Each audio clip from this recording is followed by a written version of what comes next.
वो सारे ने दीवार बन के खड़े हो गए कि नहीं आपने नहीं जाना, ये आपको तशद्दुद करेंगे, मार देंगे, जहर दे देंगे जेल में। वो खड़े हो गए सारे।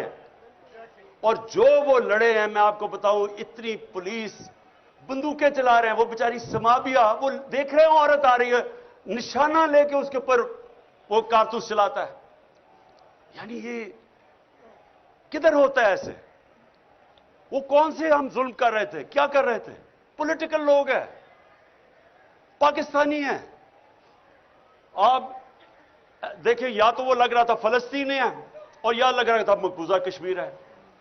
यानी किस तरह के, जब मैं कह दिया कि मैं अदालत में जा रहा हूं, मैं किस लिए आ रहे थे कि 18 में अदालत में जाना, मैंने कहा कि मैं जाने के लिए तैयार हूं, श्योरिटी बॉन्ड था, उसके बावजूद इन बदनीयत थे, जेल में ले जाना चाहते थे, इन्होंने अदालत में पेश नहीं करना था। इनका प्लान, वो लंदन प्लान ये है कि इमरान खान को, वो जो भगौड़ा बैठा हुआ है, वो इतना डरा हुआ है कि पहले इमरान खान को जेल में डालो फिर मैं आऊंगा। उसको मैं आज कह दूं लंदन में कि मुझे जेल में भी डालो ना, जो नवाज शरीफ तुम्हारा इस बार इस्तकबाल होगा, तुम्हारे होशोवाज उड़ जाएंगे।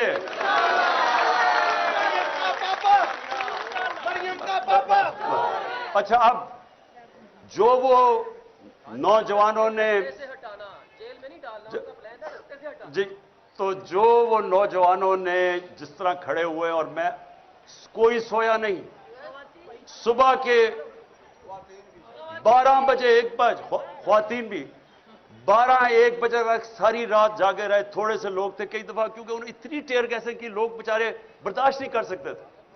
उसके बावजूद जिस तरह, जिस जज्बे और जुनून से खड़े हुए हैं, मैं आज उनको सिर्फ इसलिए सलाम करता हूं कि ये जो, याद रखें, कोई चीज जज्बे और जुनून और ईमान का मुकाबला नहीं कर सकता। चाहे आप सबसे 5000 पुलिस जमा करके ले आए और रेंजर्स कर लें, और रेंजर्स, यानी रेंजर्स का क्या काम है कि पॉलिटिकल लोगों के ऊपर वो पहुंच जाए, वो हमें इस तरह करे जिस तरह कि हम कोई दुश्मन है। ये कौम अपनी फौज से क्यों प्यार करती थी? इसलिए करती है कि वो समझते हैं कि ये हमें दफा करेंगे। तो क्या हम कोई दुश्मन है मुल्क के?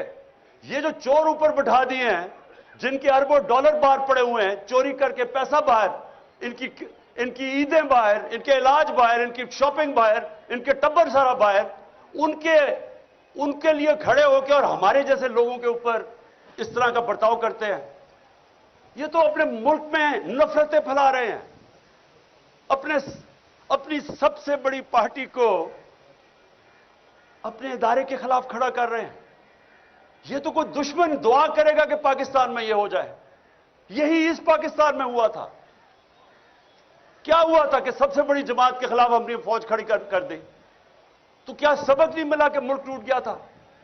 और अगर आज सबसे बड़ी पार्टी, जो वाहिद फेडरल पार्टी रह गई है, एक फेडरल पार्टी है जो मुल्क को इकट्ठा रख सकती है, अगर पहले उसके लीडर को कत्ल करने की कोशिश की, उसके बाद ये ड्रामा हो रहा है सारे मुल्क के सामने कि जैसे हम कोई दहशतगर्द है, और ये ऊपर वाले चुन चुन के वो पुलिस वाले लेके आए हैं जो जुराइम पेशा है।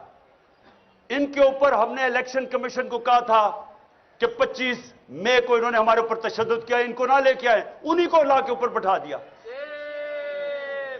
और फिर ये सोच रहे थे कि ये जब खौफ देखेंगे, पुलिस देखेंगे, तशद्दुद देखेंगे, भाग जाएंगे। ये अब भागने वाली कौम नहीं रह गई। ये वो कौम है जिसमें शऊर आ गया है। ये वो कौम है जो पिछले 11 महीने में मैंने अपनी जिंदगी में नहीं सोचा था कि एक दिन मेरी कौम भी इस तरह जाग जाएगी। जागी हुई कौम है। और बस और जो सबसे बड़ी मुझे खुशी है कि ला इलाहा इल्लल्लाह का अंदर दिलों में जा रहा है। इसका मतलब आजाद कर रहे इंसानों को। ये मेरी आज बात सुन ले, अगर ला इलाहा इल्लल्लाह आपको आजाद नहीं करता, इसका मतलब अभी आपके दिल में नहीं गई, जुबान पे ही रह गई है। या कराओ तो वो या का नस्ताइन आजाद करता है इंसान को। मैं 26 साल से अपना नस्बुल ऐन बनाया कि अल्लाह सिर्फ मैं तेरी इबादत करता हूं और तेरे से मदद मांगता हूं, किसी के साथ और सामने नहीं झुकता। یہ وہ قوم ہے. میں آپ کو بتاؤں کہ گورنمنٹس آتی جاتی ہے, الیکشن جیتے ہار ہوتی ہے, لیکن جب عوام ایک قوم بن جاتی ہے اس کو کوئی شکست نہیں دے سکتا. جرمنی اور جاپان تباہ ہو گئی تھی دوسری جنگ عظیم کے بعد, 10 سالوں میں پھر کھڑے ہو گئے اور عظیم قومیں بن گئی.